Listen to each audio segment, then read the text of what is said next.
I'm starting off by making a simple syrup, so I'm going to do 2 cups of sugar with 2.5 cups of water. Then I'm just going to give that a little stir. Now we're not going to use all of this for the drink, but I like to make extra and save the rest for later.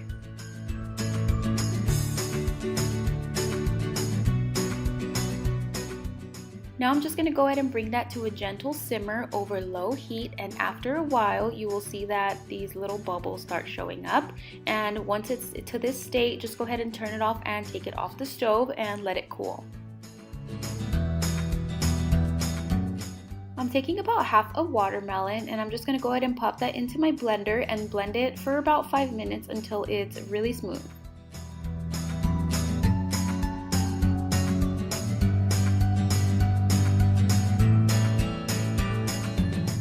I filled my pitcher with some water and ice. Then I'm just going to go ahead and use a strainer and pour the watermelon juice over that. And I'm also going to use a spatula just to kind of help it along.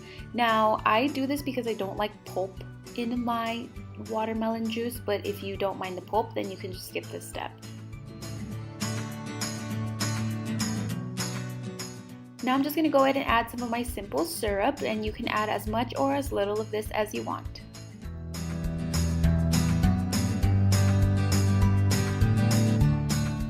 Then I'm just going to go ahead and add some more water, just enough to fill up the pitcher.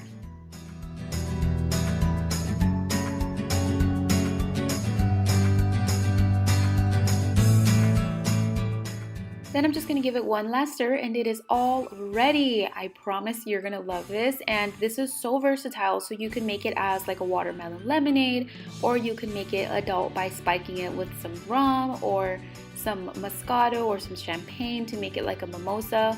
Honestly, the possibilities are endless.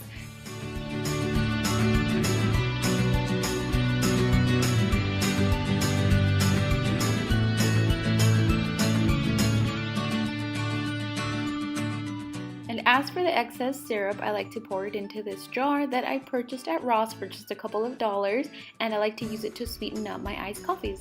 So I hope that you enjoyed this video. If you did, feel free to give it a thumbs up, and don't forget to like and subscribe if you haven't already, and I hope that you enjoy.